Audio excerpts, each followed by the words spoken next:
Good afternoon, I'm Bea Cupin and you're tuned into Rappler just in time because today we're going to be talking about something that unfortunately happens all the time but it's underreported and arguably people don't talk about it enough.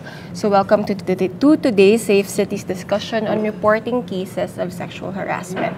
We have as part of our discussion today Aldrin Cunha, City Administrator for Quezon City. He's the only thorn among roses today. I noticed. We have Chang Jordan, National Project Officer for UN Women. Professor Rosel Rivera, Associate Professor, College of Social Work and Community Development of UP Diliman.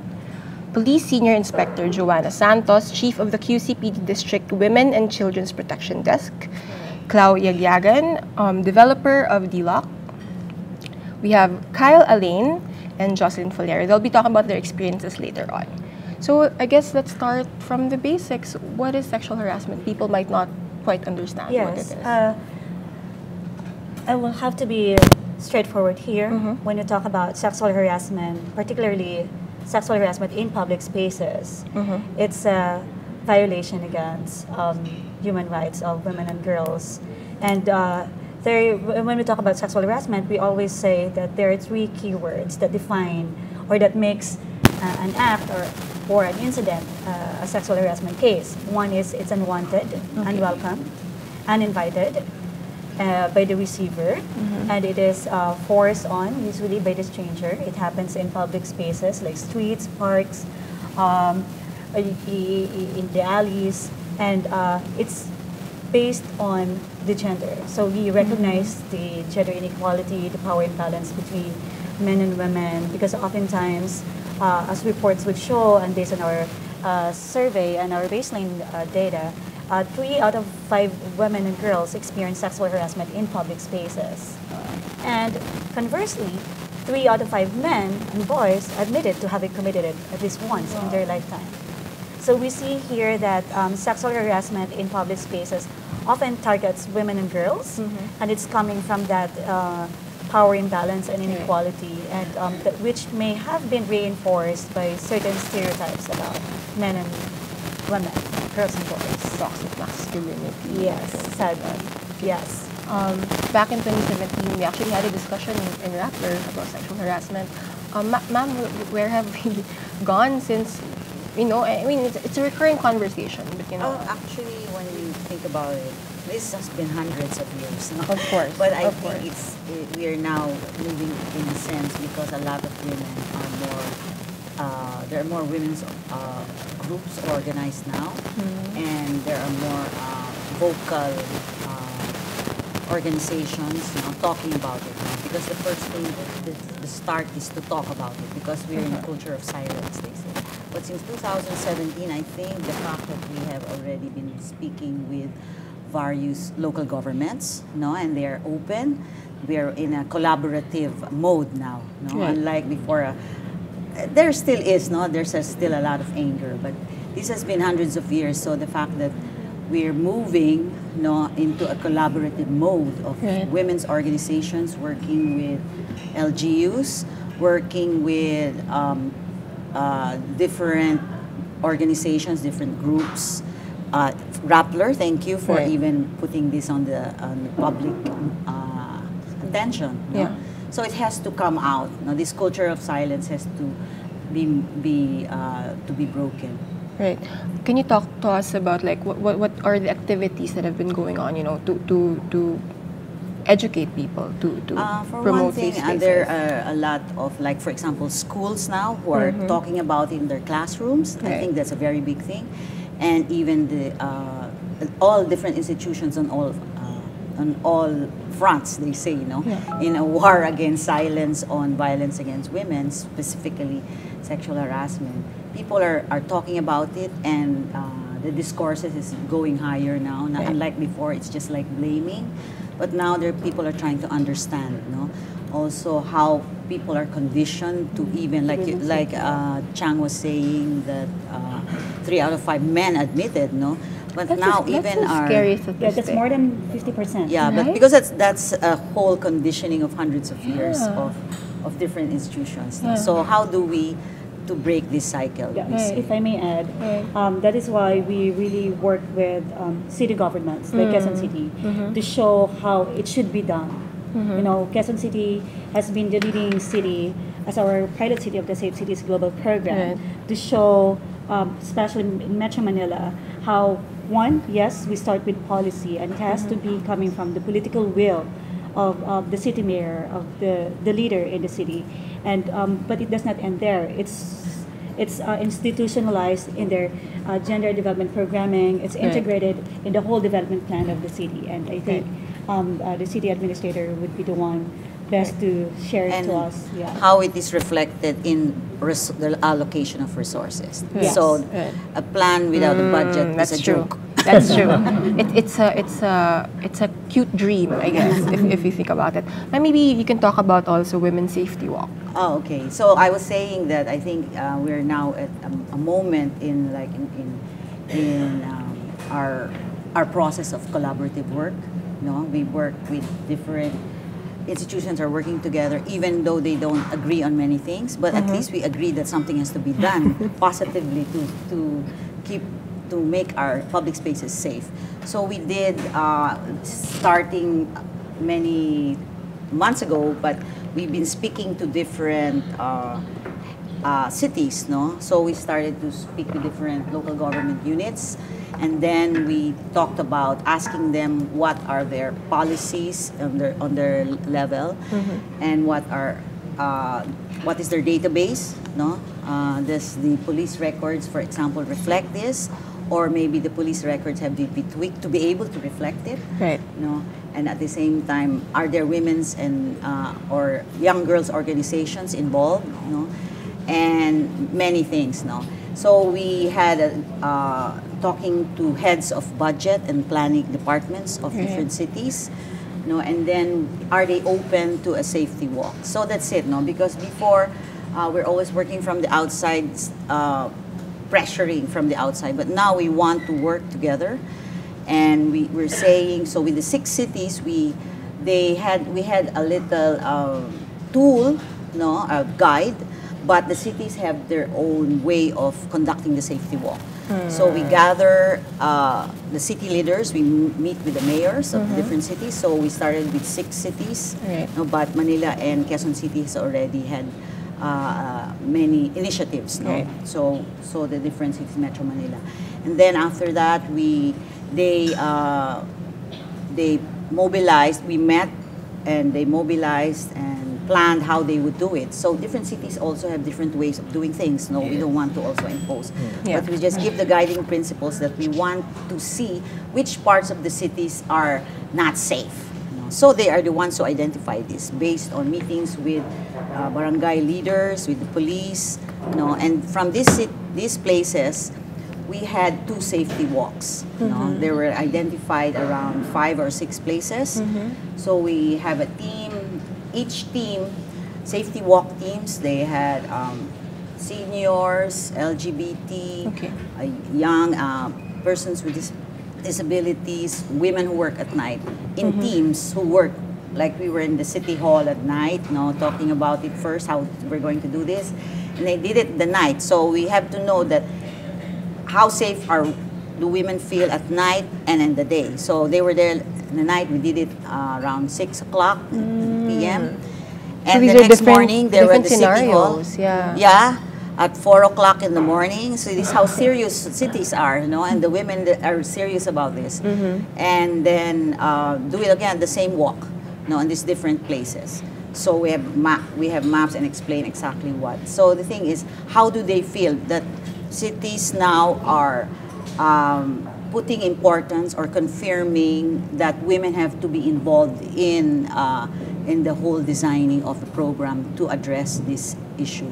Right, because like how can you solve a women's issue if you don't involve the women? In other words, this issue is a community issue. Yeah. And everybody should be involved. Right. You know? And then there's a discussion. So I think that's part also of talking about it is also about raising the consciousness of women themselves to demand that the public spaces should be safer. Okay. again, I'm going to go back to basics. Why is it so important to ensure these safe spaces? It sounds like a basic question, but some people might be asking, why go through the trouble of all of this, right? Why? Because, well, freedom of mobility and the sense of being safe in open public spaces is a basic right. Right. It doesn't even respect gender.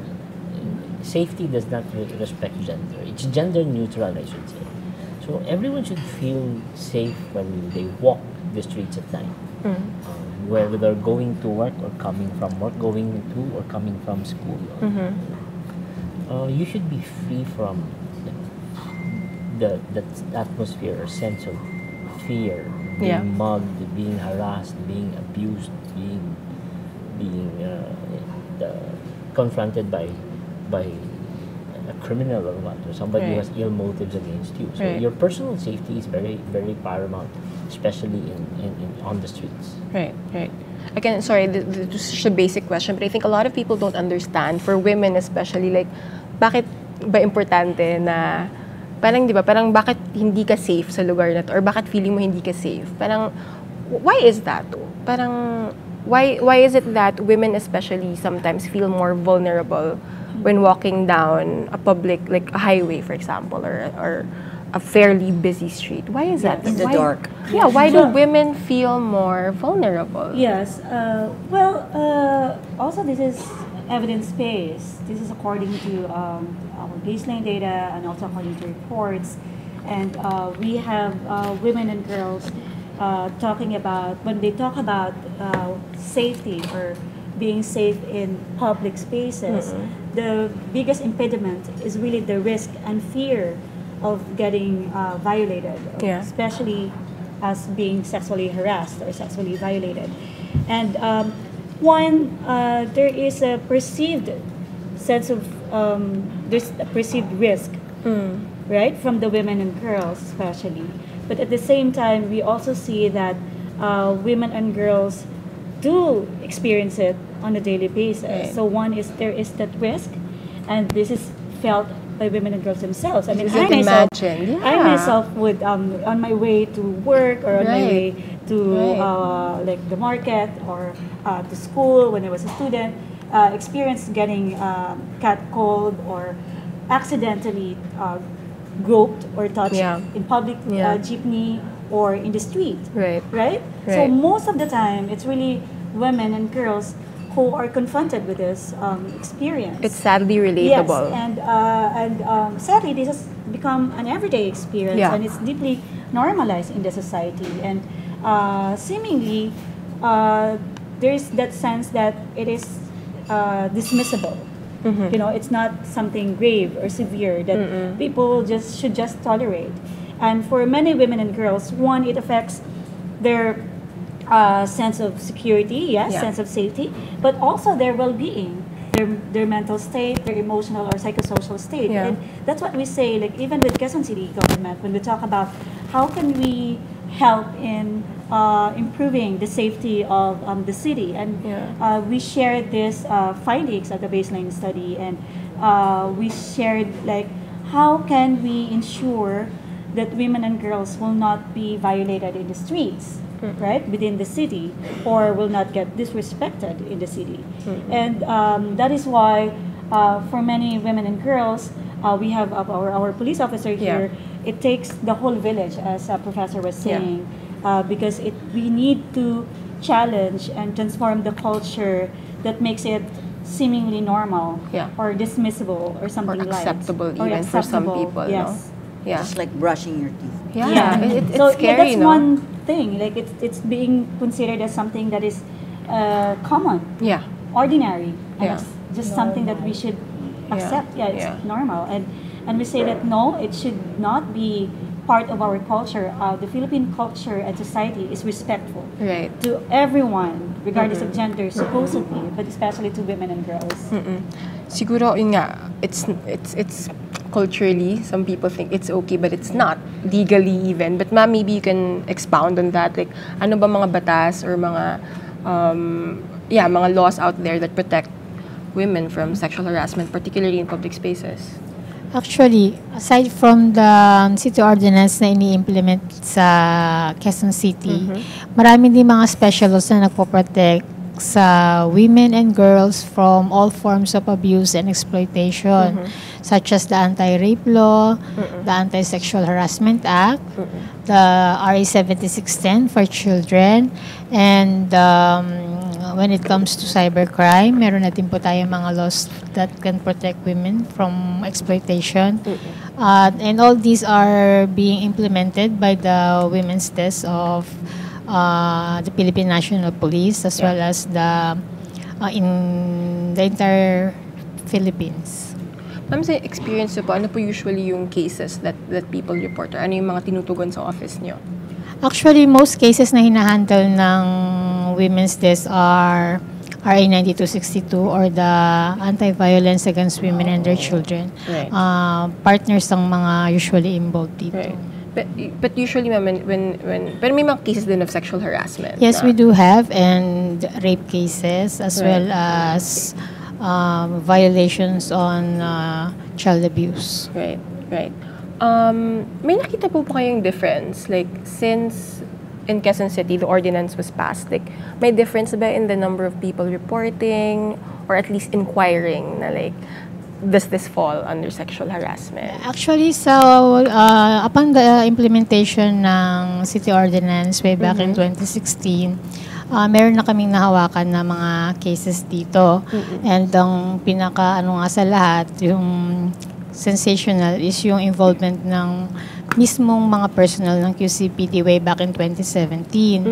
When it comes naman sa mga queries through our hotline, may mga nag-i-inquire din. It's because hindi lang sa Quezon City nangyayari yung violation na to ng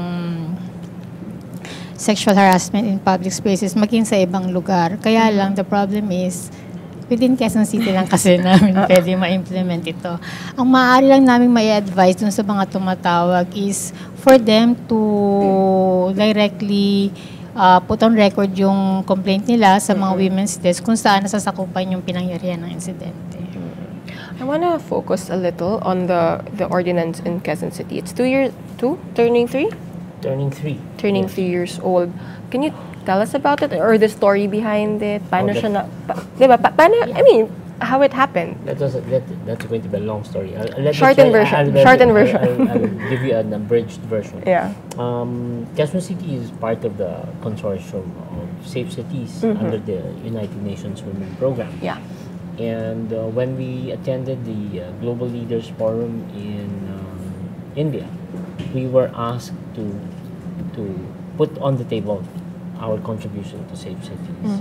And one of the realizations that we had was that the Philippines does not have a policy on penalizing public space sexual harassment. So we only have laws that penalize sexual harassment in intimate relationships, violence against women in intimate relationships. We have sexual harassment in the workplace, sexual harassment during training in school. Right. So these are all Very very specific, yeah. except that it did not provide for public space sexual harassment. That's ironic. Yeah. Anyway, Yeah. so since we took that as a cue and an opportunity for us to look at our gender and development code in Quezon City, and we realized that we didn't penalize sexual harassment in public spaces. So we amended the local legislation and provided for variable degrees of incidences of public space sexual harassment, and provided for penalties, fines, and imprisonment.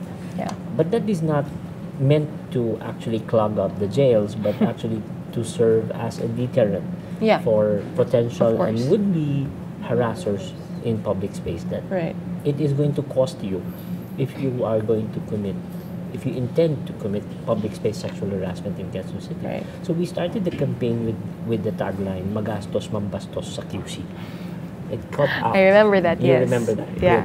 Good. See, it caught up. Magastos, mambastos sa QC. So from there, we started the campaign and an advocacy program to inform all the men in Quezon City, especially those who have, vile tendencies, to keep their harassment in check.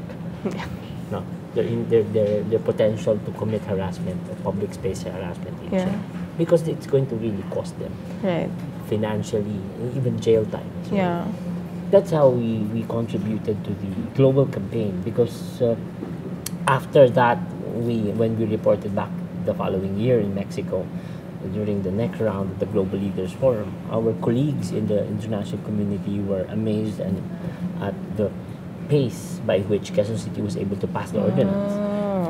I was gonna ask that, because I would imagine it. I mean, it's supposed to be something easy to pass, right? It's logical. Difficult to pass. Gender legislation is sometimes difficult to have passed by the legislative department. But then we were able to explain the value of the value of gender legislation, this change in gender legislation. So we had it approved we were able to have it approved by the council in a year. And then from there, which is equivalent to 10 years in government.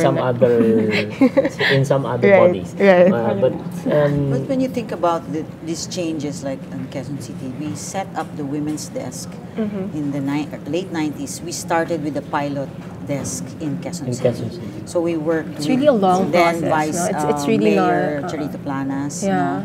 And we had our first training with police women in Quezon City Hall also. So that was like more than 20 years ago. So how did it feel when finally an ordinance was passed? No, that's why it starts. Usually we have a pilot like that, and they show that they mean business, and it's a good pilot to replicate and scale up in other cities. So now we're starting Metro Manila, but we hope to do all these safety walks and this whole thing on safety in the public space in other cities all over the Philippines. We're actually also looking forward to the passing of that national law. Yes. Yeah. That makes it also illegal to a crime to commit public space sexual harassment. Because that was inspired by Quezon City. That is inspired by Quezon City. Imagine a local ordinance eventually becoming national law.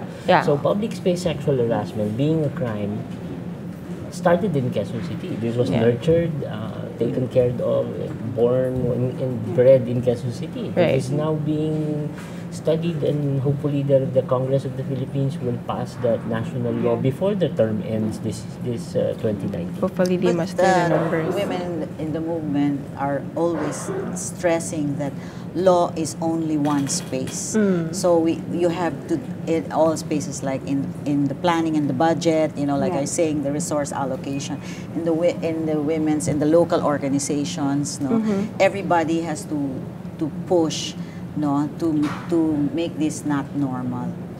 But of course, those in the governance institution, it's really important, really, so that at least there's some teeth that we mean we're serious about this. So it's a 2-3-year-old, it's a toddler of a law right now. It did not stop with just a policy in Quezon City. They have embraced it. They have adopted it as their gender development agenda and program. The law is already running, actually. So how has the implementation been so far? We have already cascaded the program, the policy on safe cities, all the way down to the barangays. Even our gender focal persons in the barangays have already been trained on how to handle reports and instances of public space sexual harassment. We've already worked with the law enforcement agency as well, the Quezon City Police District. We're now finalizing with Jordan, with Chang here. We're working on with Miss Jordan. We're working on the case management protocol. So we're there. We just want we want to be able to sensitively handle or properly handle reports and cases of public space sexual harassment, and see how we are able to push forward the issue of women having the strength or courage to really come forward and admit Right. and even pursue a case of a public place sexual harassment. It's not that we don't we want to prosecute everyone. We Right. just want to see. No, we want. No, we want to see how we are able to fully implement the penal provisions of the ordinance. Right. If there is really a airtight case to push for public space sexual harassment case. Of course, the QC ordinance has, well, for lack of a better term, produced viral cases. There's one. If There's it, one. I know. Like, They- if it's they- even they- proper to use the term viral, but It became viral thanks to it her. got media attention. Yeah, it got media attention. It turned viral thanks to her because she Right. had the courage to come out in social media and admit that she was catcalled, and Right. she took steps to make sure that incidents like this do not go Unchecked. Yeah. So the two cops are now in hot boiling water. Right. They have cases that to attend to now Right. administratively with their higher superiors. Right, right. Their superiors. Right. That's one big case. Yeah. But talk about reporting. Like, what's the case in the Philippines? Do people report? Are people still afraid to report? Yes, we have this observation that yes, the policy is in place, but not many women really have filed their cases. So many of them would make a phone call inquiring or asking about is this sexual harassment? It happened in another city. What can you do? And yeah, but in terms of actually filing it at the police station, we see very limited number of cases reported, and we see that. Maybe because of having a policy in place, it could already send out that message, which City Administrator Aldrin has mentioned, like it has deterred or discouraged potential offenders. Or we are also looking at the picture where do women and girls feel they're supported or believed when they report. And again, we're talking about the culture. It's not really an overnight process. Yes, we do have the law, as we do have a lot of laws already, as mentioned by Captain Joanna, but are women reporting? And when they report, is there an open and To receive environment it. Yeah. that will not judge them or will not stigmatize them and will not, there will be no backlash Yeah. for those women and girls who will come out to report their cases. And that is why we are here today, because Right. we want, as Professor mentioned earlier, this is not just a woman's issue.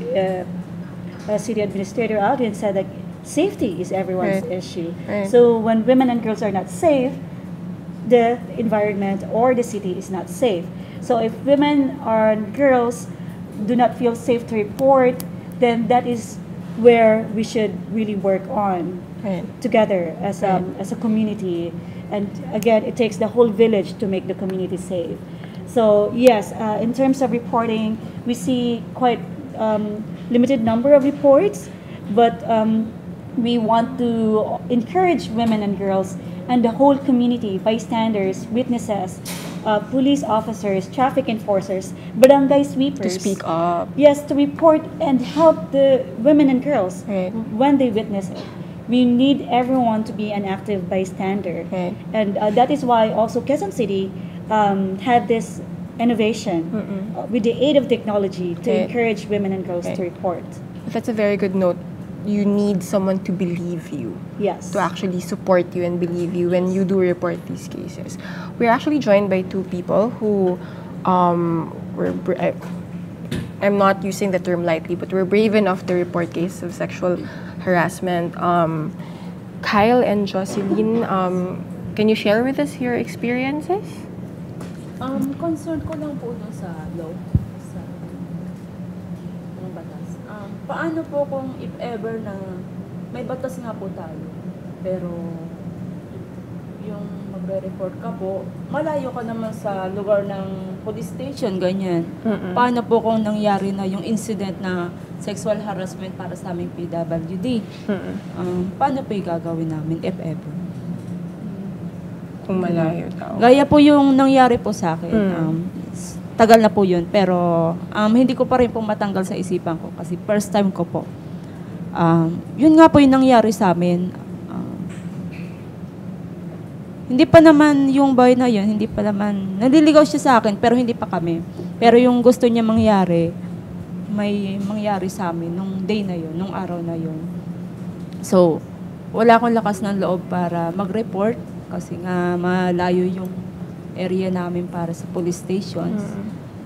Yung ginawa ko na lang nun, total hindi ako makatakbo kasi nga PWD nga ako, nakasaklay ako. Mga bato yung daan namin. Ngayon, binilisan ko na lang yung lakad ko. Ang problema, hinabol niya ako. Hinabol niya po ako hanggang sa maabutan niya ako. Yun po, lapatan niya po yung lips ko ng labi niya po. So, yun po. Nagsumbong na lang po ako sa papa ko. Ayun yung papa ko po. Niresbakan po yung boy. Yun po. Ano po magagawa in that situation po na, or what are the, how could we solve that na malayo yung police station or walang nagro-roving siguro ng araw na yun? Wala po. Yeah.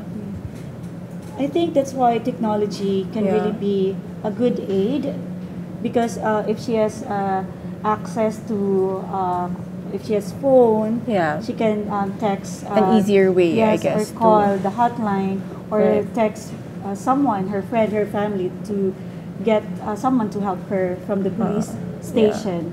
And there's also, I think later we will talk about the features of this innovative technology. I think that is where also we need everybody to do their part.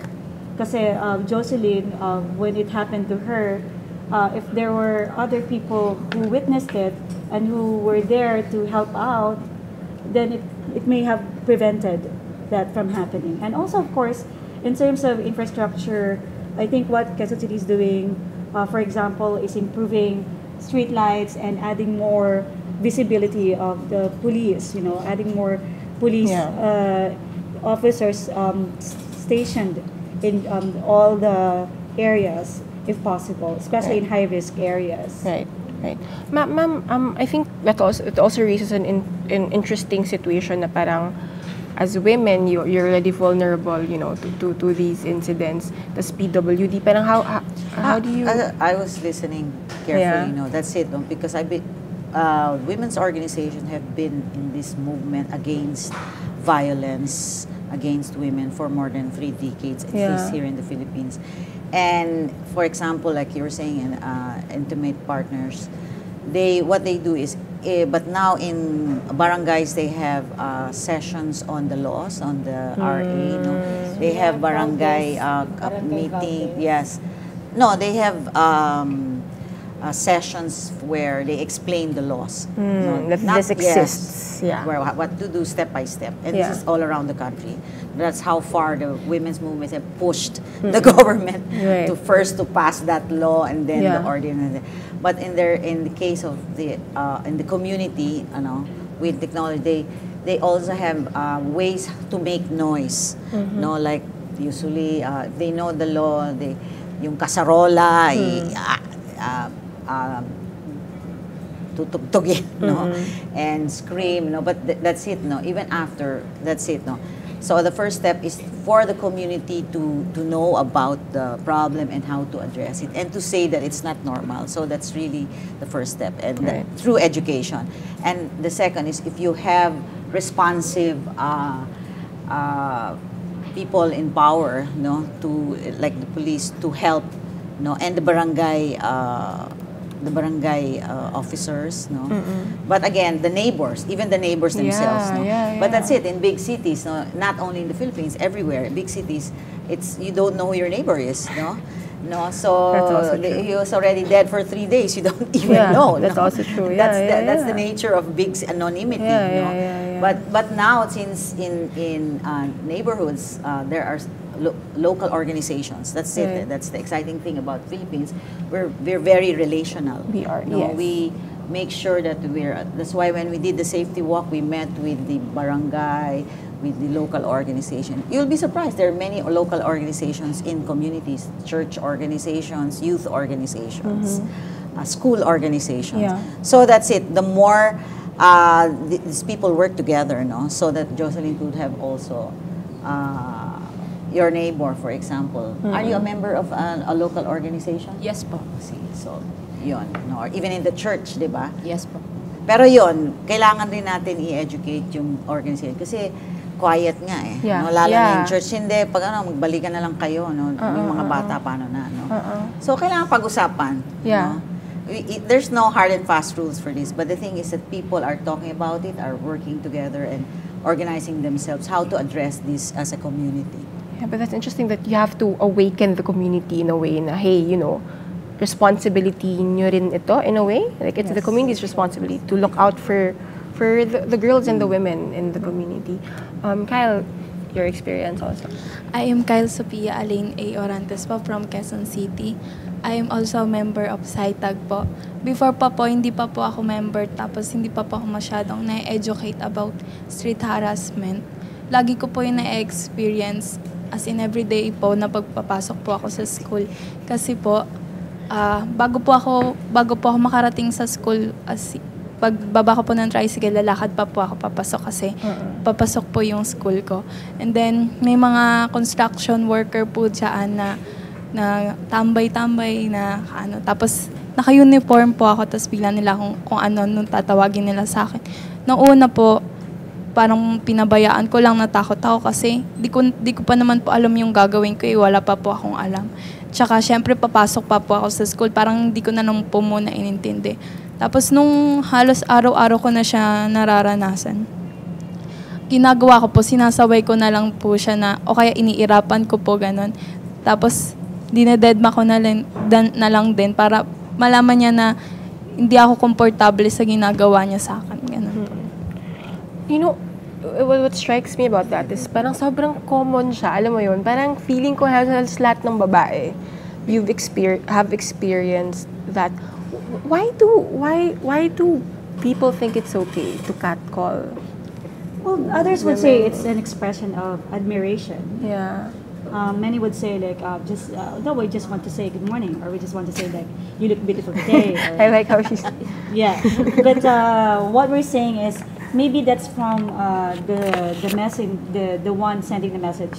That's the perspective, but for the receiver, there is a different impact and effect of these gestures of these words, because one, especially if they don't know each other, and second, the girl or the woman is minding her own space. Yeah. That's why we call it also personal space, public space, because once that's disrupted, you know, somebody invaded your space, and somebody actually by catcalling you, or by calling you names, or having all these expressions or gestures. Because of course it doesn't only end with catcalling or, you know, these expressions. Sometimes it escalates. Kasi takot ka, baka sundan ka, there's flashing, diba? you know, this public masturbation, and sometimes we call it continuum. It exacerbates, it escalates to more severe forms of violence, up to rape, even murder in some cases. And what we're saying is, because it's considered as something light, and not really thinking about the possible harm and the impact on the women and girls receiving it or experiencing it, and therefore that's why we say it should not be tolerated.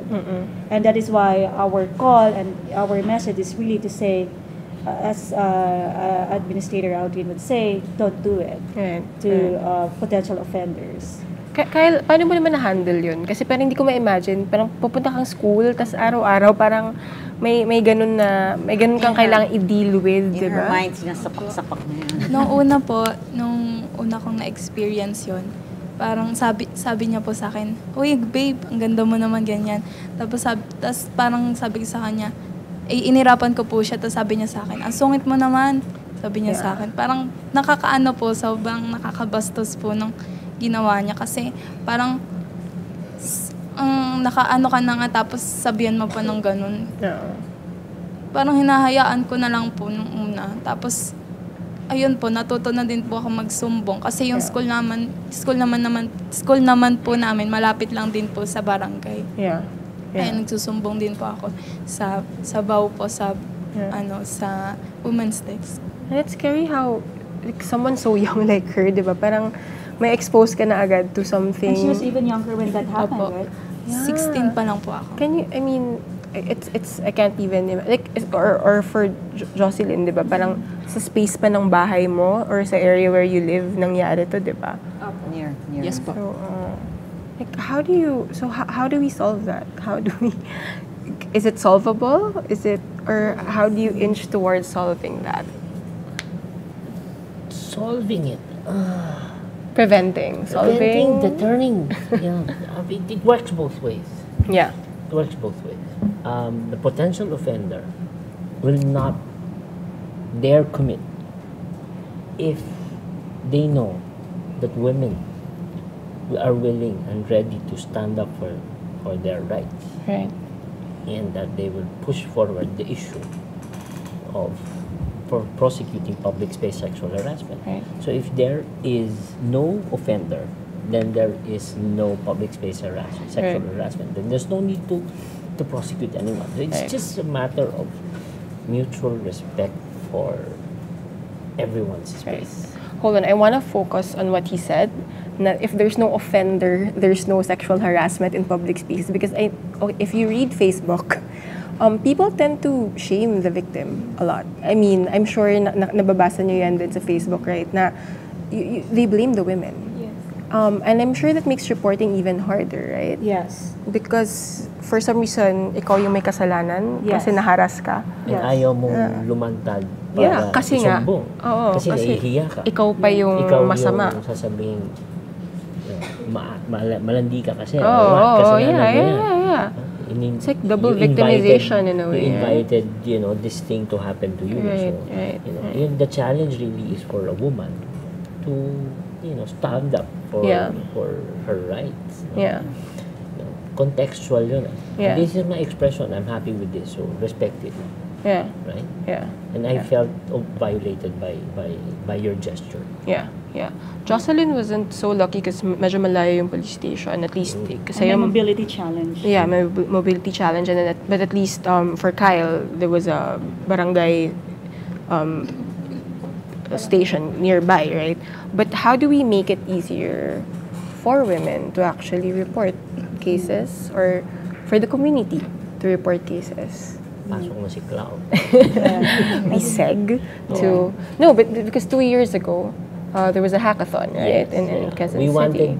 Quezon City was looking for technologies to make reporting easy. Okay. And even at calling attention to others that something is happening to a woman in public space.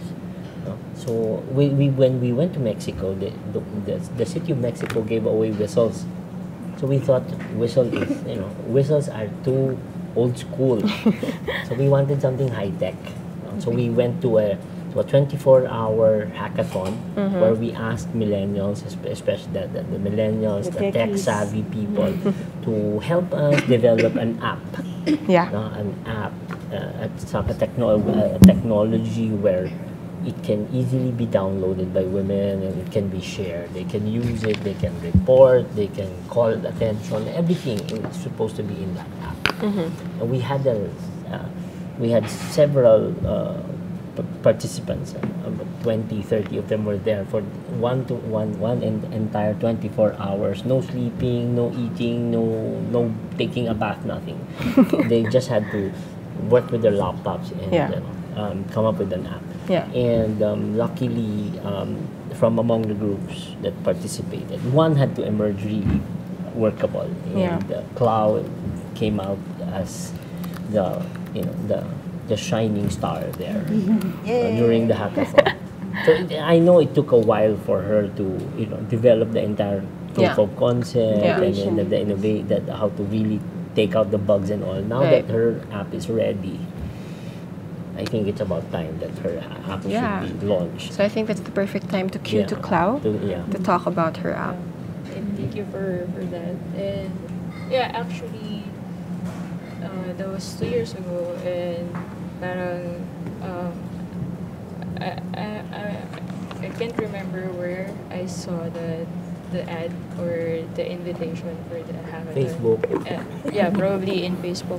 And yeah, at first parang sabi ko, is this really serious, or parang seryoso ba talaga si QC on doing this hackathon, or is it just like parang wala lang, parang one time lang siya mangyayari. Then yeah, so I joined. Then actually parang the organizers at first was like hesitant for me to join kasi parang ako lang yung first, or rather ako lang yung solo entrant that time. Oh, wow. Everyone else was a Yeah, team. everyone has a team. Pero ikaw yung may lakas ng loob na ikaw lang mag- Yeah, it happens na solo lang ako Then they were asking me if kaya ko ba talaga gawin siya. Parang sabi ko, I think kaya naman. And yeah, so parang they talk about it, and parang I received a message na okay, sige, you can participate and join. And ayun, there's eating naman. We ate the Hindi naman tayo na-starve. Yeah. Hindi naman. You didn't starve us naman. And there's also students who participate. So there's a student category and there's a professional category. Then also I was also surprised that the students are also innovative in thinking of other solutions then on how to solve this problem. And yeah, there are really good ideas, and I hope na it will be also implemented in the future. So yeah, it's really a good and challenging experience for me as well. Okay, can you walk us through the app? Like, what are its features? What does it do exactly? Yeah. So, okay. So, yeah, first I just want to introduce myself. I'm a mobile and web developer, and I'm currently the director of Women of Code. So, the time that I joined the hackathon, wala pang Women of Code that time. And I'm really after for women empowerment in tech. Kasi parang in tech kasi pag sinabi mong Women are very ka, underrepresented. parang, parang sinabi mo nag-work ka sa tech, like anong klaseng position mo sa tech, like something like that. So parang there's also gender equality in tech. So mostly in tech, or like in tech companies, you see most of the coders are guys. And parang there's also a scenario na parang dalawa lang kami sa team na babae, tatlo, ganun. So yeah, and yeah, that's why I joined Women of Code. So so we're one of the most active organizations na parang focused on women empowerment in tech. And yeah, so the time that I joined the hackathon, since my passion is also building apps for web and mobile. So I joined the hackathon, then fortunately I won the hackathon, and given na solo entrant lang din ako, so parang nagulat talaga sila na parang I was able to come up with that solution or that app. So it's currently available now in Play Store. Yeah. So I just released it last year, November. November. And then from time to time, since ako lang mag-isa yung gumagawa dun sa app, so from time to time I release updates para maging mas functional siya in a sense. And yeah, the current features are the number one feature that I built was the lock screen feature. So kaya siya tinawag na D-lock din, or kaya ko siya tinawag din na D-lock was because of the lock screen feature. So basically it's a slight lock screen lang. Parang it's another layer of your lock screen. So when you power on your phone, you will see yung first layer muna, which is the send SMS, call, and the siren button. So the idea there was to set first your contact person or your first primary contact person. When you have emergency, siya muna agad yung makaka-receive ng call or in text. Then, once you set it up, you can enable or disable anytime yung lock screen if you want or if you don't want to use it. So, yeah, the idea is when we turn on our phones, parang it's easy to just access or click that. Parang hindi mo na kailangan mag-unlock pa ng phone mo. Tapos i-browse mo pa dun sa app. Presuming na emergency situation Yeah, so siya. parang ang dami mo pang i-click, di ba? Pero the idea was, turn on mo lang yung phone mo. Yan agad yung makikita mong screen. Then, you can just click one click or 2 clicks away. Then, you can send it na agad. Or, there's already an urgent action that is happening, which is you can send a text to the contact person you set, or call that person, or play a siren. The idea behind the siren was to alert people around you, or even parang alert din yung if you feel that you're not safe and someone's following you, parang kayong dalawa lang, the person also. or tapos parang kayong dalawa lang din tahimik. So parang it will also kind of alert that person's following you or someone who's stalking you or something like that. Na parang it might turn or shift yung mindset ng tao na yun to really pursue following you or something like that. So that's the idea there. And the other feature was the directory. So it's a citywide. It was meant for Metro Manila. So you have a list of cities. Then if you select a city, then you have a directory for the police stations near within that city. Police stations, fire stations, and hospitals. Since, let's say, for example, it's like an emergency app. Like if you need to go to the hospital, what's the nearest hospital within that city? So you can just select the hospital that is near you. Then it will direct you to the maps or Waze if you're driving. So you can direct, or you have directions to go to that place.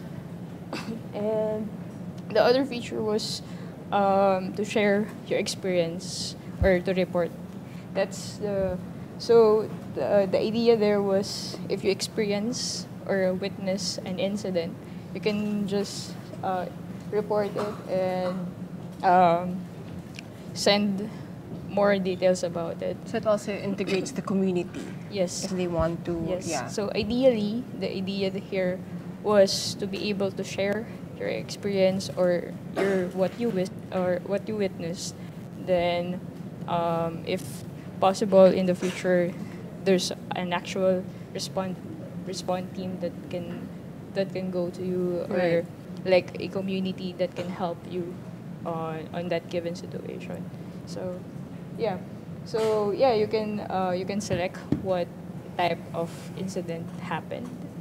Then you can share more about it, the details. So parang ito na yung detailed report, like filing the actual report. You don't need to, parang it takes time kasi then to go to the actual police station or to barangay station to report it, right?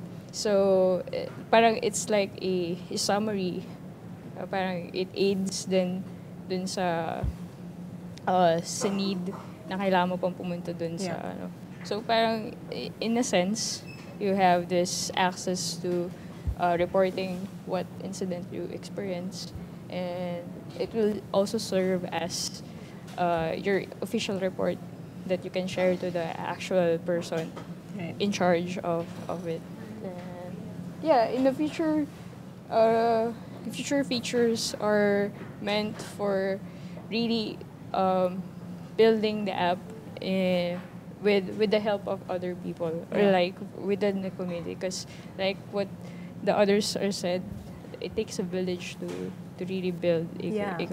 So yeah, it's the same with the app as well, because I can't build it all by myself, kasi hindi naman din ako yung may hawak sa law, or wala naman akong control din about other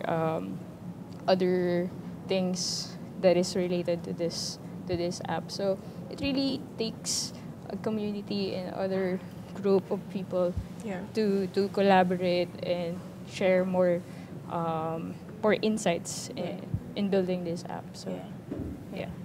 How does the app integrate or will integrate into how Quezon City, responds to reports or reacts to cases of sexual harassment? Well, Quezon City also has its own app. Okay. QC4. Yeah. For the number 4. So QC4 Me app. We have an app there. What we can do, Clau and I can work on integrating that. Right. Her app having a link to our app. Right. So users of DLOC can now send reports through her app, and her app would send it to ours. And in the process, we can send it to the QC Police District via email. So streamlining all these.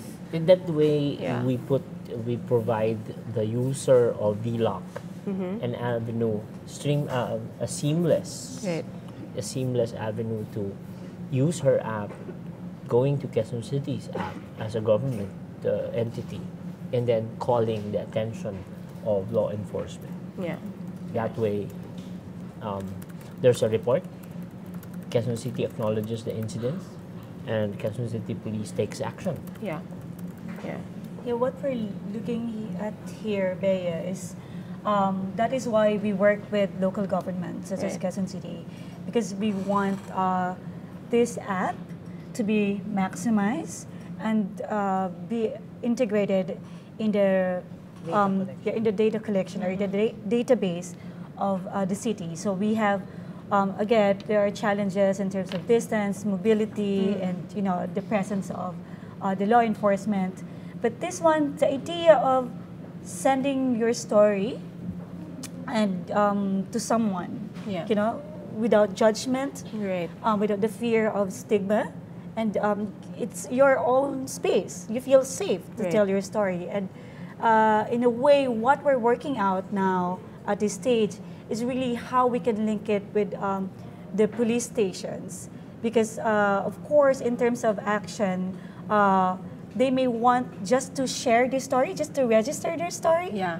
Right? Yeah, I know. And just to be heard. Yeah. Because it's like a peer-to-peer support system in a way, as well. It creates its own community again, also, no? Yeah, again, it's like being able to share your story to someone and seeing your story registered in this app, like looking at it, it's also your diary or journal. This happened to me.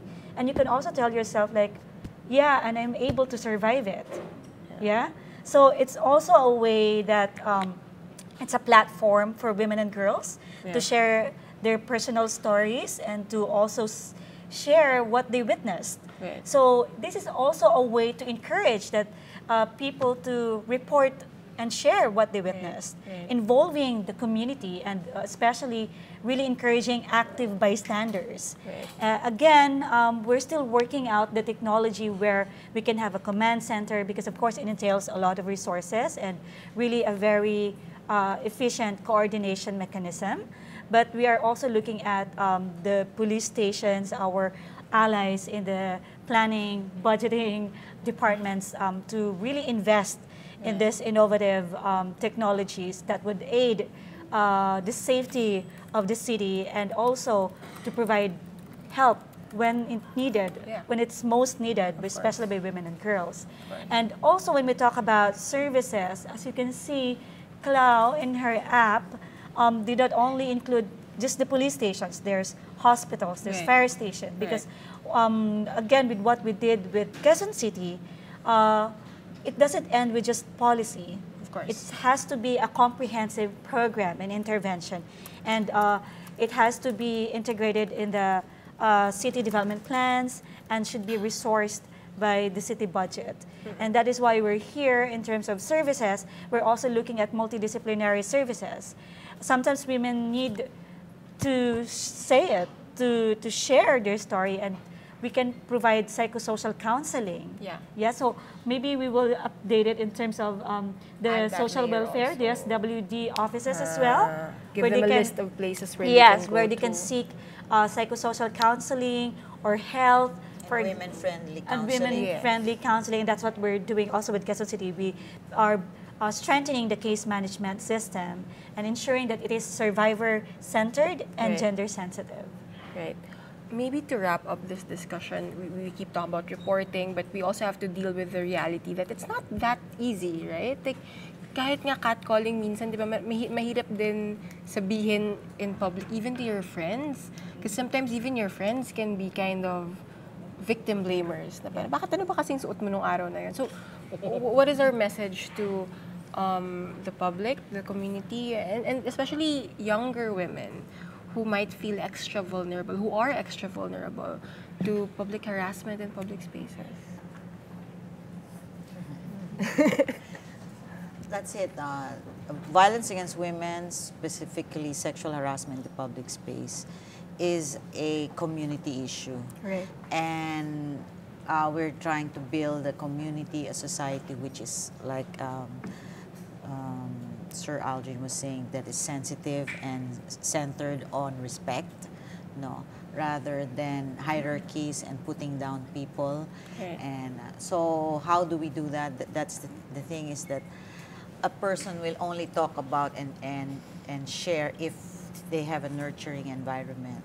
Not why will I share. That's why you have people who talk about this after many decades, since it happened to them when they were children. So we should build, how do we build that in our daily lives? How do we relate to people?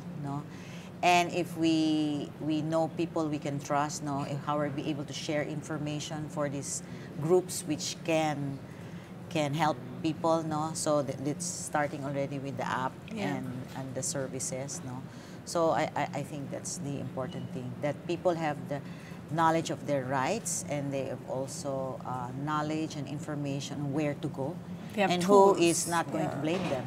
Right. So let's start first with the police. We've been building a gender-sensitive police for more than 2 decades, and we have also government. Who are the people in government? What are the offices in government? They can go to in the community. Who are the continuous education for our leaders in the local leaders in the community, and who are the people in our schools? Who are the teachers? Who are the organizations who they can approach, and who are the people in media. Now your Raptor will now flood with people saying and that. I will encourage them later on to do that also. You yourself has to have a list who to refer them to. This whole referral system, it's building that network of sensitive and respectful society to build that kind of human-centered society. Yeah. Chang?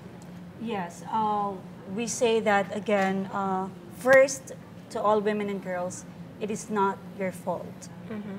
And it is your right to report sexual harassment. It is your right to share your story when you feel violated. And it is your right to be supported and to be provided with the remedies that you sought for. And for men and boys, we always say, no, it is not a compliment. It is not something that we can joke about or be taken with lightly. It has serious consequences. It has a serious impact, especially on women and girls, because we don't know if these women and girls are already experiencing some trauma, which is, again, triggered or now being exacerbated. Yes, now they're being re-victimized. And for the whole community and the society, for everyone, let us all be active bystanders. Let us all be one in breaking the silence about sexual harassment in public spaces. Let's encourage women and girls. Let's support them. And we should also be able to report sexual harassment, especially when we witness it.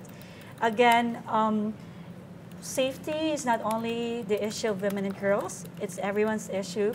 And the indicator or the indication of a safe community is when women and girls feel safe and don't fear or are not at the risk of sexual harassment and sexual violence in public spaces. Right. And for the government, we are so proud to be the partner of Quezon City, our pilot city, and we're happy that Manila City is following suit. And we're also excited about all the other cities. Excited about all the other cities who are inspired. That's pressure in every other city. Yes, inspired by the trailblazing initiative of Quezon City, and it has informed, it has formed a movement, and now we have a national law coming, and we're anticipating this national law to address sexual harassment, sexual violence in public spaces. But the other cities, I think, should be commended that they're already starting. Yes. Muntinlupa City, the Valenzuela City Mayor is very supportive. So parang ano rin siya, parang domino effect din siya. So the fact that they even are able to participate and take the lead and make their own initiative, I think is a very promising start. Right. Yes. So, and please use the app.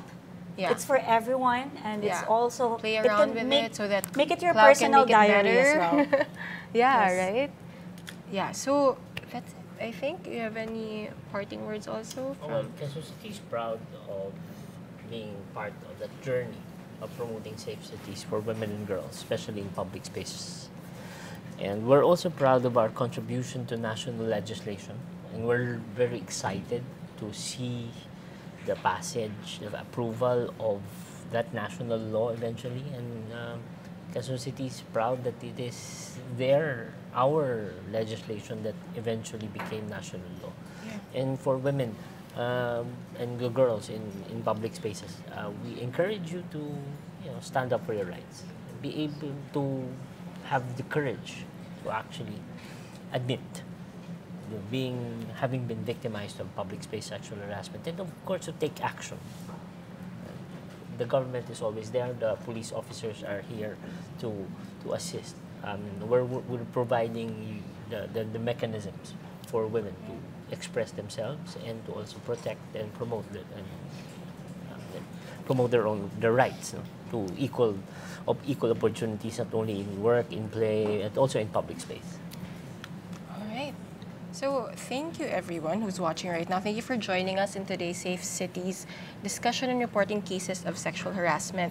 As our guests today have emphasized, it takes a community to make sure that everyone, especially women, are guaranteed safe spaces everywhere, whether it's in your home, your school, your place of work, on the street, wherever. So let's continue the discussion with UN Women Online. How can you help, or how can we help keep spaces safe for everyone? Leave a comment or message on Facebook. Send us a tweet using the hashtag #SafeCities.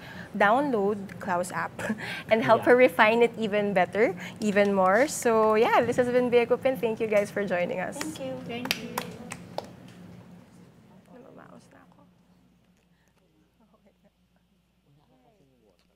No, I've been